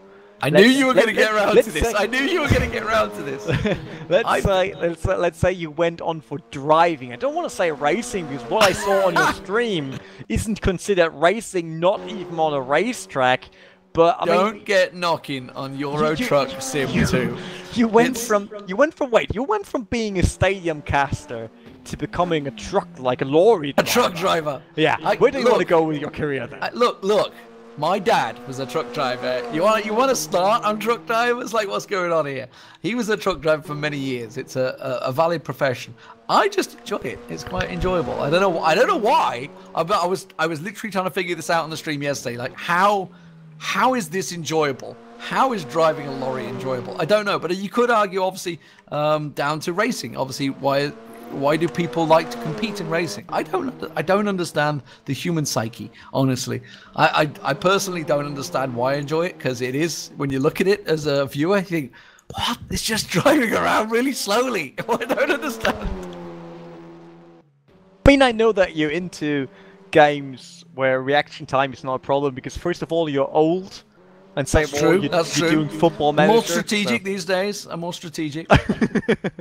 Oh wait, was there a time where you're doing like reaction time-based games only? What, like as in Battlefield 1942, where I was world champion? Do you want to go back to that? Oh yeah, you got a world championship title in the Battlefield game. Yes, and I started Dignitas as well. Which is funny, because I mean, you bragged about everything throughout all the shows I did with you the last nearly 2 years now. And you just can't believe that one. And yeah, I'm just stumbling across this one like, wait, you didn't say that before. I mean, we had a discussion about Battlefield in one of our studio shows, I'm pretty sure about that.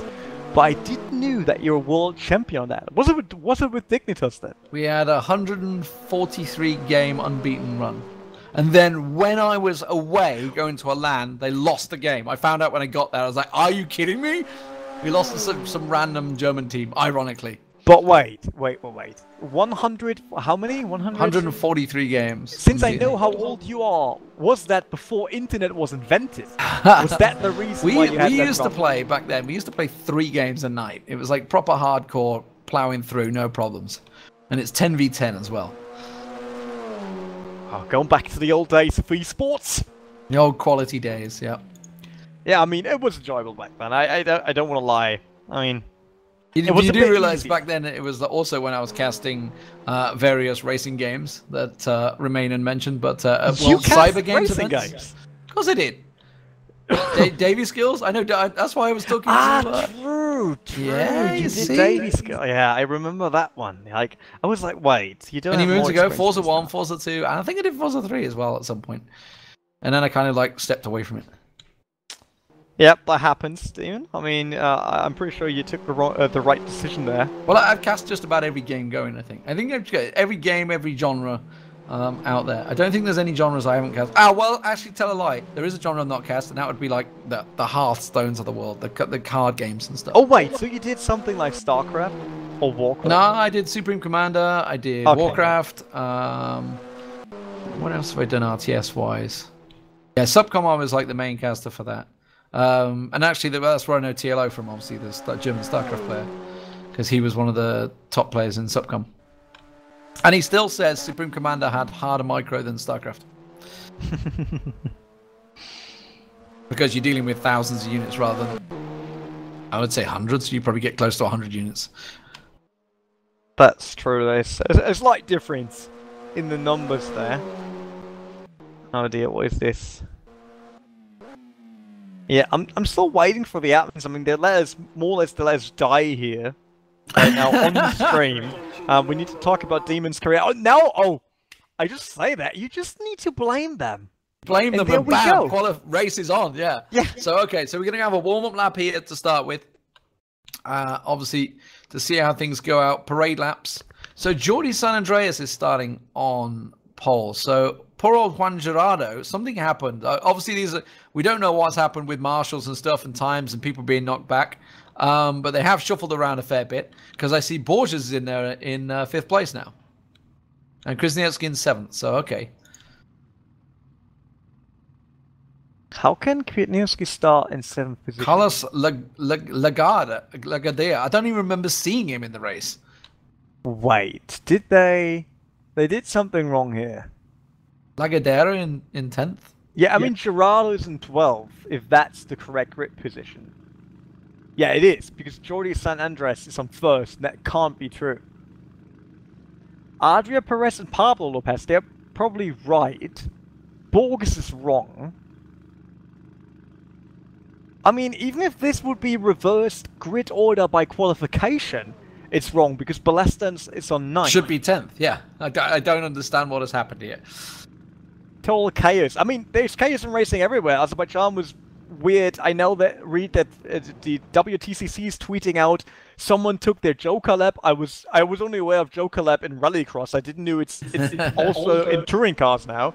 So that's new to me, but this grid order is definitely wrong. Yeah. Like, how is Ballesta not 10th? So they've not, someone's, okay, so maybe someone's dropped out. That may be it. Someone in the top 10 field has dropped out, because I don't. No, but still, it's still wrong. Where does Jordi San Andres come from? Jordi was definitely up there in the top 10. Yeah, Gerardo, he was 10th, so if someone dropped out, he should be on 2nd or 3rd. How is Krasniewski back in 7th? So they're basically giving him 3rd place. I don't understand how this has worked. And Borges is in 5th, who obviously was down in 22nd when he finished. Krasniewski was a DNF, Borges was 22nd. I don't understand why these are in the top 10. I don't know. Don't even ask me. It's not just me then. It's not just my lack of knowledge with this system. It is you're in the same boat. Okay. Yeah, definitely. Like for me, this is definitely not true. I mean, track is 2 degree warmer than last time, so we might see different times. But all of this doesn't matter as long as the grid is completely wrong. It's just not true. I mean, how can Marc Perez be on 8th? With Ballesta being on 9th, but Gerardo is 12th. No. Daniel Bulla, he should be in the top 10 as well. He's on 19th. Yeah, he finished like 7th or 8th. So he should be up there. I don't know what's really happened. Maybe they're reshuffling something, or they're in the parade lap. They're in the parade lap right now. I don't know. I am confused. Yeah, maybe sanctions indeed. We may have had sanctions. I don't know. Maybe there's some sort of thing in there, but that would be a lot of sanctions. But even with sanctions, how does Krasniewski get back in 7th place? No, right, he's just not right. Like sanctions, you have to keep in mind they would have needed to check that and all the stuff. So no way. This can't be right. Can't be. So I'm wondering if they're actually starting. I mean, chat, I don't see anyone complaining about it, which surprises me even more. So if Race Control has a minute, it would be great if they explain this to us. I mean, it's also good because we see a completely different feel than we expected. But this is like huge. I will stick to Pablo to Borges. Borges seems like a good idea. I will stick to Borges here for the start. Yeah, let's see how this is going to go. I want to see. I'm going to stick with Ballesta because I can see the whole field now ahead of me. See how this is going to go out. Okay, here we go, ladies and gentlemen. Red lights drop. Ballesta gets a decent start. He's already alongside Perez and he's got ahead of him. And looking towards the front, Jordi's already lost out to Carlos. So Carlos gains the lead. Perez has got Lopez swinging all over him. What a role reverse that is, of the last race. They're going to try and swing it into the first corner. So Lopez gets a good drive through. Perez manages to squeeze his way through, but Lopez hanging on to that lead. Borges, you've got to be careful. He's got Krasniewski behind him. Oh no, there's spins again. Carlos gets through. That's going to be Jordi, I think, that went back there. And Borges actually benefits from it quite good, as well as Perez. Marc Perez up to 5th. And look at Miguel Ballesta. He's just casually just cruising in behind them all and watching it all lay out, because that was a little bit of carnage again. Ballesta gets nudged. Ballesta gets nudged by Lopez. He's got to be careful he doesn't get knocked out here. Teles right up behind him has not been in this position for the last few races, obviously down the field, but Carlos Perez Expo's the man that benefits from it all, and he gets himself a 2-second lead from that start. I mean, there was carnage everywhere. It was once again Borges being part of that. He went left and right, but this time he got lucky that there were cars. So he, instead of getting bumped back by the wall, he just touched other drivers, went back onto the line, got forced in the right direction more or less, and now he's 2nd position, right in front of Christian Kwiatkowski, who's sitting on 3rd. Then it's Perez, Harris, and Lopez. There's a big fighting group already because it's Ballesta looking onto Lopez, and let's be honest, I don't think that Lopez has much to say here, or can even hardly defend against Ballesta, because as long as Ballesta's car isn't damaged too much already due to all the nudges, I don't expect Lopez to put up a big fight. Yeah, he's all over his bumper, isn't he? He's going to try and get the inside line. Lopez cuts off and defends. Ballesta tries to drift it out slowly. But he is literally bumper to bumper down this start-finish straight. Any slight bit of brake checking would put him in right, planted in that back end. So just gives himself a little bit of space. Carlos though goes through the first lap in the lead. Borges in second.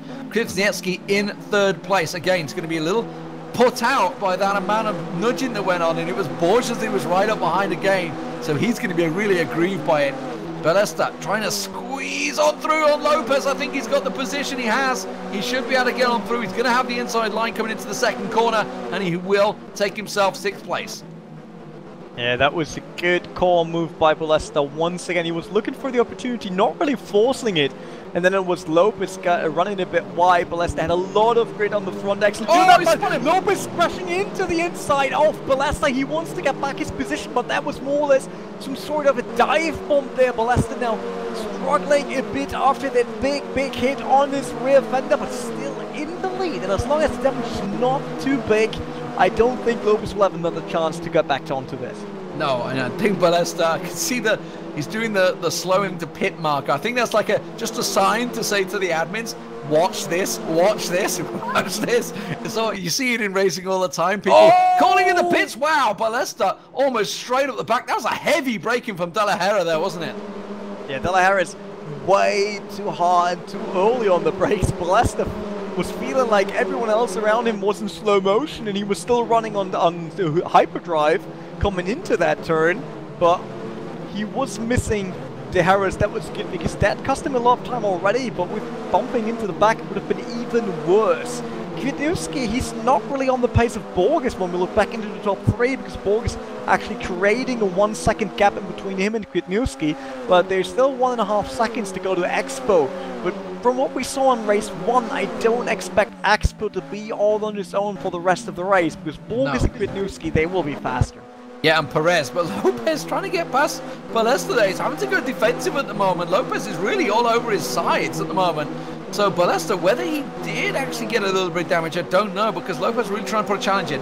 Like I was saying, Perez is gaining on Kwasniewski. Jesus, I can't get his name right, to be honest. And Kwasniewski's gone well wide there. Perez got some much better drive coming around that corner. He's going to be on his bumper coming through the next couple of corners. Yeah, it seems like Kwasniewski, after that big hit in race 1 and his DNF there due to all the damage caused by Borges, he's not yet in the zone, not yet found the rhythm to really put up his best in race number 2, and it's Marc Perez who tries to get an advantage out of this. Harris dropped a bit, but Miguel Ballesta, he doesn't seem that fast anymore after that hit. I really fear there is a bit of damage on his car, having an impact on his pace currently. Yeah, there's a problem with Perez, Adria Perez right down the back. Obviously he was involved in that hit. He's just lost about 5 positions down the back there, so he's just slid right down to the back. So like you were saying, he was obviously involved in that big hit early on. Perez though, Marc Perez, he's on the heat it seems. Kwasniewski's got to go defensive. He's had this from Ballesta before though, so he's very much aware of how and where he's got to defend. The former champion, of course, so very much will have the pace if he needs it. Borges is gaining on Carlos Expo though, isn't he? In that front, you can see he's slowly clawing down the times. He took up a full second this lap. A full second. It was 1.4 seconds the last time I checked the gap, and now it's just 0.4 of a second. So Expo, he will expect an attack from Borges very, very soon. Oh, Perez almost got through there. Kwasniewski going a little bit too slow again on that corner. He seems to be taking a slightly different line from Perez, and Perez is just blasting through there. Ballesta, of course, on De La Hera's now. Lopez has fallen away from that battle a little bit. Tellez further down, and then Castano with Gil in 10th place. They've kind of placed themselves out a little bit, so I was going to spin down the back and have a look, but let's keep our eyes on this front battle, because Perez is continuing to chase, Borges is continuing to chase. One of these is going to give. It's true, and I think the first one to make a move is Marc Perez on Christian Kwasniewski, because he is all over him. He's basically part of the car of Kwasniewski already. I'm pretty sure he could check if this car is street legal and if all the race marshals did a good job, because he has a very, very close lock onto that grey Seat. Trezano down in 22nd, just went off. He was much further up the field then, but he went off into the gravel, managed to get out of the gravel trap, so he didn't get bogged down, luckily for him, so he managed to stay in there. Perez, though, back to him. Oh, and Borges, actually. Borges just trying to put a move in on Expo as well. Both of these guys really battling. Ballesta, meanwhile, is just watching it all play out behind De La Haras. Yeah, De La Haras still in a very bad spot because you don't want to be chased down by Ballesta the rest of the race. And I'm pretty sure Ballesta's not done yet with 6th position. I mean, he was starting in 9, up to 6th now, which is not that bad. And we've seen Esteban Teles dropping way harder than that. And Gerardo, he didn't move at all. He's still 12th position. So not a good race for him. But there is a move going on. There's Carlos Lagardera looking onto Philippe Gilles here on the start-finish straight. Might be a chance for him to make a move, but Gilles is really blocking the inside. Lagardera now going for the outside move. Breaking late, but Gilles is, still on the inside. But there's a chance on the next left-hander. But Gilles closing the door there, saying, no entrance for you. I need to see your papers first. And Lagardera needs to get another attempt. That is a hard name for me. Look at the top 4. Look at them. They've got a lot closer. Carlos has backed this pack up a little bit now. They are all closing in on him. He's in a little bit of trouble. He went a little sideways coming out of the final corner a moment ago. And that's what Borges, I think he may have the line here. Borges, no, shuts the door on him pretty hard. And fair play to Borges, put the brakes on, saw it coming. Realized he wasn't going to be able to hold the angle, so backed up. But you can see Kwasniewski's getting very much closer to this. He's actually pulled away from Perez a little bit here as he closes in and looks for some sort of error from the two. Ballesta's actually just watching it all play out. He's a little further back at the moment, and he's actually 4 laps in, still not able to put a move on De La Haras. I really think that the problem for Borges to pass Expo is that Expo's choice of lines in most of the turns is not near what Borges expects from the top guys. Sometimes that can happen. Someone with, like, whose pace is down by 1.5 seconds, 2 seconds, his braking point's totally different, his entry point's totally different, using different apexes. And you see Borges really struggling with that. He doesn't want to do that mistake. He doesn't want to dive in there and then get crashed out by Expo. But now there is a chance. He could go side by side with Expo into turn 1 now. And seems like Expo lifted off the gas a bit to let Borges pass. Plus, no, he's fighting back on the inside of turn 1. There's Borges, there's Expo, both going for the apex. Side by side, and it's Borges coming out on top. But Kwasniewski will also take the advantage here of Expo being blocked a bit. He's going for the outside. Is there a chance Perez! for him? Perez is coming in as well. Perez is trying to sneak up the inside. He's going to have a little drive on this one. Kwasniewski looks like he may well have held it. Expo's just going to try and cut him out, but Perez is trying to benefit from this one. He's going to get past Kwasniewski. He's going to get in the inside, but now coming into the left-hander, they're going to try and swing it around again. You know, Borges is not pulling away from this battle either. This is side-by-side action all the way around. Ballesta, meanwhile, has got past De La Haras in there, so now he has his eyes set on this front 4. Yeah, that was really close between Kwasniewski and Expo. He nearly clipped the back of the blue Seat. And Marc Perez, he could overcome Kwasniewski right now because Kwasniewski's definitely outside of his comfort zone. But Expo picking up pace a bit. We see that Borges is not really leaving him in the dust. We talked about that already. But it's still Ballesta being a super call, and Kwasniewski with a touchdown. Perez. Yeah, and Ballesta's right on the back of them all now. All this battling between them has just slowed them all down. Ballesta looking to try and get in the inside of Perez there. Perez shuts the door, won't let him through. Borges at the moment is starting to gain a little advantage. De La Haras obviously going to look towards getting back into this one after losing that position to Ballesta, but he's now on the back. It's a 5-man battle. Make that a 6-man battle if you throw De La Haras in there. Coming down this 4th straight. We're on the 5th lap, just coming into the 6th lap now into this corner, and I got a feeling Kwasniewski's not going to allow Expo to get in the way this time around. Yeah, Kwasniewski needs to make a move right now. He needs to pass Expo because there's a lot of pressure on his shoulders right now due to Perez and Ballesta in the back, and he knows it won't become any better as long as Expo block him in front of him. Ballesta continuing. I'm watching his view. You can see it all playing out. Perez is just drifting a little wide. They're going to get a better drive down the straight. He is slightly faster as they watch Borja. Oh, that's a bit of a lock up of the brakes there, Kwiatkowski. Perez trying to see if he can't get the angle. Kwiatkowski's again weaving in and out, weaving around. All this is doing is buying time for those behind him to look to make a move. Perez right on the bumper of Kwiatkowski now, and Balestra right behind him. One error can wipe out this entire pack, so it's really good driving from these guys so far. Yeah, I could imagine that Balestra is even not trying to push for an overtaking right now, because you don't want to sit in the middle of this pack, and you don't even want to be too close to in case they crash and you can't avoid contact.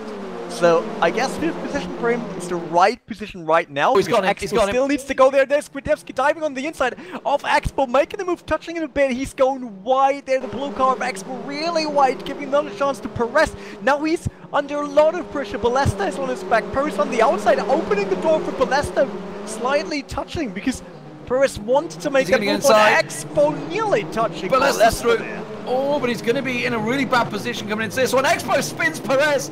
Just catch him, completely spins him straight to Balestra. It's a disaster on the back there. Balestra manages to get around. De La Haras benefits from it. He sat back the whole time. He's up into third, and that was a nightmare of a scenario. You knew something was going to happen. Someone was going to clatter into him, and in the end, it was Expo that spun Perez there. Kwiatkowski, in the meantime, he's up into second and chasing down Borges. I told you, you don't want to be too close to the pack, and you don't want to be in the middle of it. And Balestra thought he has it. It was Marc Perez running wide in the right-hander to have a chance onto Expo, which opened the door for Balestra to be part of the pack. And I think Balestra just thought, hey, there is an opening. I might be able to do all of them in just one move, and I'm over with this. Balestra's going to lose a place to Tellez. He must be damaged. Tellez goes flying past. So he's crashed frontal into Expo. Yeah, he's got to be damaged. He's got to be pretty heavily damaged after that one. So Tellez goes through. The question is, are more Castano's coming up behind him? Yeah, he's just falling back into places. Castano, Legardo, Gil, they're all closing in on him. So let's look back towards the front of the pack. Now Carlos has got to have a fair bit of damage because he managed to spin them, and then he took a full hit as well.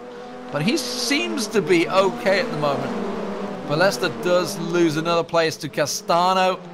Legardo, he's pulling over to the side. He's letting him pass. Basically, he knows his race is done for, and he's not going to be too happy with that one. I think we're going to have some serious looks here. Gil goes through as well. Serious looks from the admins to see exactly who is at fault. Racing incidents are always tricky to read, I know that. Oh, in the back is Gerardo making the move onto Rosillo, and it seems like he made it right away with the hard braking into the hairpin, dived in there, stick to the apex, and Rosillo had to go wide, he had to open the door there. There was no other chance for him, so Gerardo moving up to 11th position, and he got Balestra right in front of him, and he will drop that position as well. Yeah, Rosillo trying to get position back, not going to work for him. Marc Perez, remember, was spun. He's back down in 14th. So keep your eyes on him. I don't think he was damaged that heavily. He was just spun. I don't think he took too much of a hit. But we'll see whether he can get himself back up in at some points or not. Pablo Lopez actually benefited pretty heavily as well. Obviously, he was down in, I believe, 7th place when that all happened. He's up into 4th now with De La Haras just ahead of him. And Kwiatkowski is chasing down Borges, continuing. I think they're actually pretty much holding position now, as Tellez actually is gaining ground. So keep your eye on that battle. It's a 3-second gap at the moment. Tellez on Expo, but I think he's gaining. Seems at least that he is gaining. The only thing I'm waiting for currently is Kwiatkowski to get back onto Borges, but there's 1.5 seconds in between them, and we're on lap 8 out of 12. So tire wear is kicking in already, and that might be too much to overcome for Kwiatkowski already. Down in 9th place, you can see Gil catching up on Legardo. Legardo's trying to move on Castano, but Gil's looking to try and make a move himself. It looks a lot faster than these guys because they're battling. Comes swinging in behind them. Gil finished in, what, 8th place, I believe, in the first race.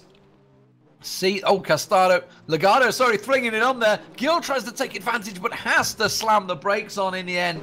And Legardo has made the move stick. Now Gil, see if he can sneak up the inside. He doesn't really have the drive to go around there, so won't have the grip. And he cannot get the position, but I feel it's coming in a moment.